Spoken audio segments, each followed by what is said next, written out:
කෙනෙක් ඉන්නවා කියලා. නැත්නම් මට කියන්න ඕන මේ ගේට්ටු අසල මිනිස්සෙක් ඉන්නවා. අපේ කෙනෙක් ඉන්නවා. මේ ඉන්නවා තියනවා කියන්නේ කොහොමද ඉංග්‍රීසි වලින්?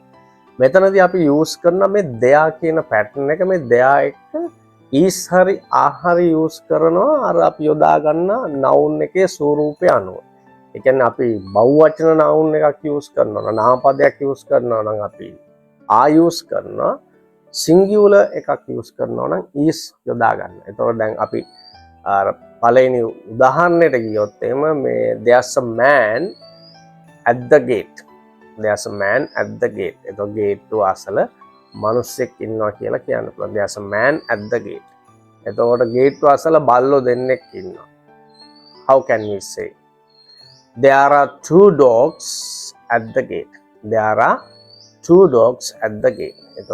අපිට එතකොට පාස්ට් එකක් කියන්න උනොත් මේ කියන්න ඕන මේ ෆුට්බෝල් මැච් එක බලන්න ගොඩක් මිනිස්සු ඇතුල් වෙන්න උත්සාහ කරමින් හිටියා වගේ එකක් කියන්නේ. හිටියා පාස්ට් එක. අපිට කියන්න පුළුවන් මේ there were too many people. There were too many people trying to get into the football stadium. මගේ තීරණයට හොඳ හේතුවක් තියෙනවා කියලා කියන්නේ.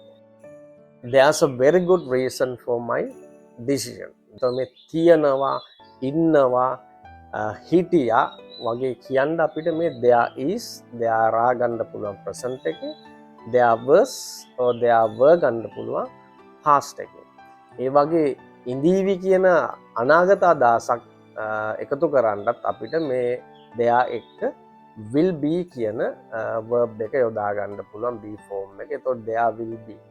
එතකොට අපිට කියන්න ඕන මේ අනාගතයෙන් එකක් මේ ගොඩක් මිනිස්සු ගේට්ටුව අසල ඉඳීවි කියලා.